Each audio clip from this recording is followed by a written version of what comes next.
Hello friend, welcome to my YouTube channel Satrang Jeevan के। प्रणाम आप सभी को। कैसे हैं आप सभी? आशा करती हूँ कि आप सब बहुत अच्छे होंगे। दोस्तों, आज है वैशाख मास शुक्ल पक्ष मोहिनी एकादशी। तो आज हम इसकी व्रत कथा सुनेंगे। तो आइए शुरुआत करते हैं।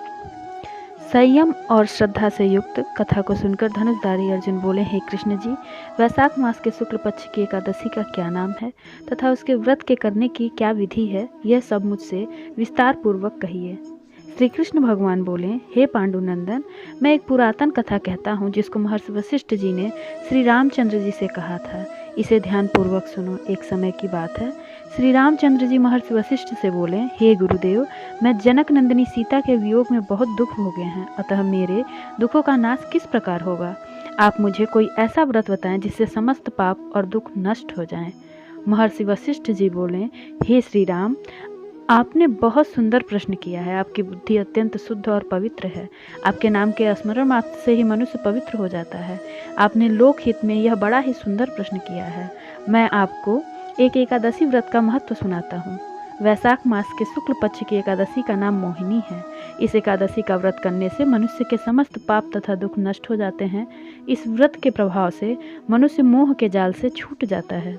अतः हे राम, दुखी मनुष्य को इस एकादशी का व्रत अवश्य करना चाहिए। इस व्रत के करने से मनुष्य के समस्त पाप नष्ट हो जाते हैं।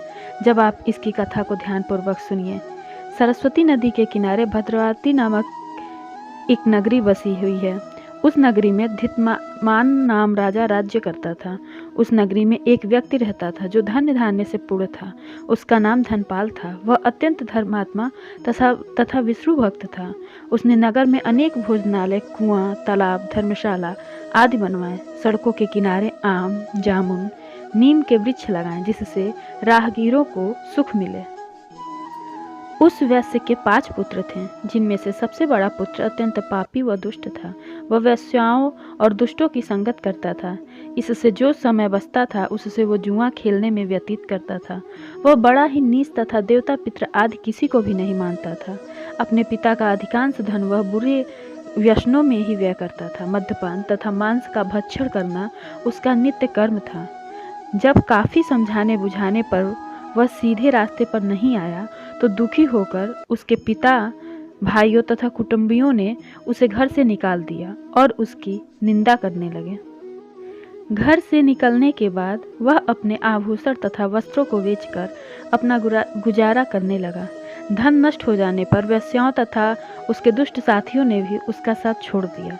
जब भूख प्यास से दुखी हो गया तो उसने चोरी करने का विचार किया और रात में चोरी करके अपना पेट पालने लगा। एक दिन वह पकड़ा गया, परंतु सिपाहियों ने वैश्य का पुत्र जानकर छोड़ दिया।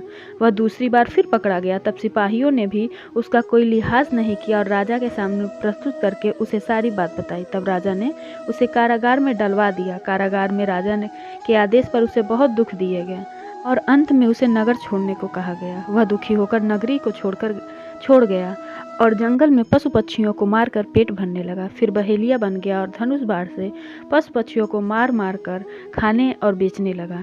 एक दिन वह भूख और प्यास से व्याकुल होकर भोजन की खोज में निकल पड़ा और कौटिन्य ऋषि के आश्रम में जा पहुंचा। इस समय वैशाख का महीना था। कौटिन्य ऋषि गंगा स्नान कर आए थे। उनके भीगे वस्त्रों के छींटे पड़ने मात्र से इस पापी को कुछ सद्बुद्धि प्राप्त हुई। वह पापी मुनि के पास जाकर हाथ जोड़कर कहने लगा, हे मुनि, मैंने अपने जीवन में बहुत पाप किए हैं।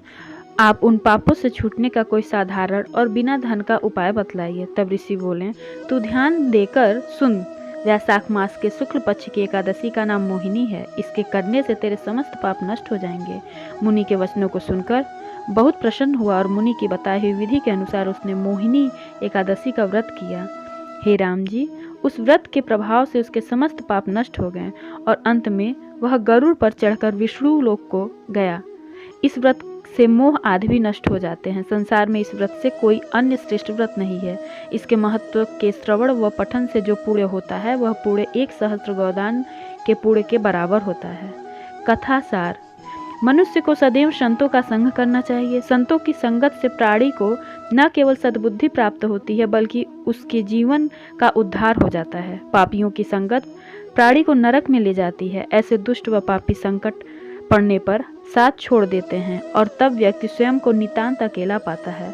तब भी कौटिन्य ऋषि जैसे सज्जन ही उन्हें सद्मार्ग बताते हैं। तो दोस्तों, आशा करती हूँ कि ये एकादशी प्रसंग आप लोगों को पसंद आया होगा। अगर पसंद आया तो कमेंट सेक्शन में कमेंट करके मुझे ज़रूर बताएं। कमेंट इसलिए भी करें ताकि मैं अपनी गलतियों को सुधार सकूं। Thank you for watching my video on my YouTube channel. Keep smiling. Please like, share and subscribe my channel. मेरी और भी ऐसी वीडियोज़ के लिए बने रहिए मेरे चैनल सप्तरंग जीवन के साथ। Thank you for watching.